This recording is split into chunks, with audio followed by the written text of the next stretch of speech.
নিজের বিকাশ অ্যাকাউন্ট থেকে প্রিপেইড মিটারে রিচার্জ করুন। এখন থেকে ঘরে বসেই নিজের বিকাশ অ্যাকাউন্ট থেকে বৈদ্যুতিক প্রিপেইড মিটারে রিচার্জ করতে পারবেন। দোকানদারের কাছে গিয়ে লাইনে দাঁড়িয়ে 10 টাকা চার্জ দিয়ে আর প্রিপেইড মিটারে রিচার্জ করতে হবে না। নিজের বিকাশ অ্যাকাউন্ট থেকে প্রিপেইড মিটারে রিচার্জ করলে দুটি লাভ। 1 নম্বর লাভ, 10 টাকা চার্জ আপনাকে দিতে হবে না। 2 নম্বর লাভ, নিজের অ্যাকাউন্ট থেকে রিচার্জ করলে সাথে সাথে 20 টাকা ক্যাশব্যাক। কিভাবে আপনারা বৈদ্যুতিক প্রিপেইড মিটারে রিচার্জ করবেন সেটা বলে দিচ্ছি।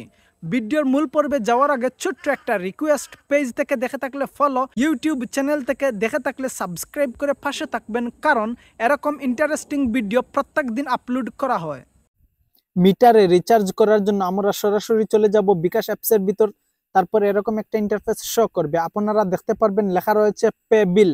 এই পে বিলের উপর একটা ক্লিক করবেন, তারপর এরকম একটা ইন্টারফেস শো করবে। এখান থেকে আপনারা উপরের দিকে স্ক্রল করবেন, অর্থাৎ স্ক্রল আপ করবেন। স্ক্রল আপ করার পর দেখতে পারবেন লেখা রয়েছে বিপিডিবি প্রিপেইড।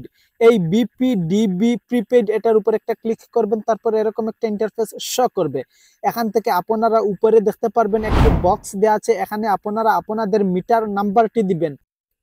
মিটার নাম্বার দেওয়া শেষে নিচে দেখতে পারবেন আরো একটি বক্স রয়েছে, এখানে আপনাদের কন্টাক্ট নাম্বারটি দিবেন, অর্থাৎ এই নাম্বারে আপনাদের 20 ডিজিটের ওটিপিটা যাবে। এই 20 ডিজিটের ওটিপি আপনাকে অবশ্যই মিটারে ডায়াল করতে হবে।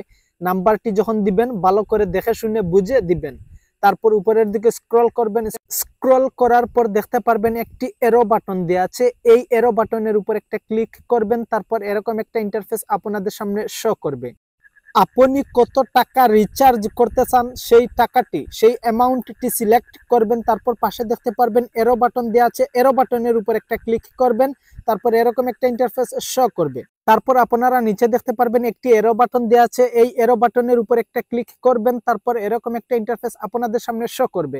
এখানে আপনাকে আপনার বিকাশ অ্যাকাউন্টের পিনটি দিতে হবে। পিন দেওয়ার পর এখানে এরো বাটন দেখতে পারবেন, এরো বাটনের উপর ক্লিক করবেন, তারপর এরকম একটা ইন্টারফেস শো করবে। আপনারা এখানে ট্যাপ করে ধরবেন, তারপর বিকাশ থেকে রিচার্জ হয়ে যাবে। তারপর যে নাম্বারটি দিয়েছিলেন সেই নাম্বারে 20 ডিজিটের একটি ওটিপি আসবে।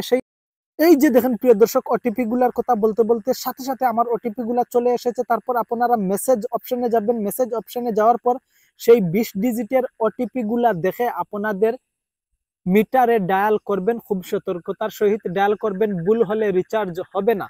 হুবহু দেখে যেরকম এসেছে, যেই ডিজিটগুলো এসেছে সেই ডিজিটগুলো দেখে দেখে ডায়াল করবেন। প্রিপেড মিটারে গিয়ে ডায়াল করবেন, সাথে সাথে আপনাদের প্রিপেড মিটারে রিচার্জ হয়ে যাবে।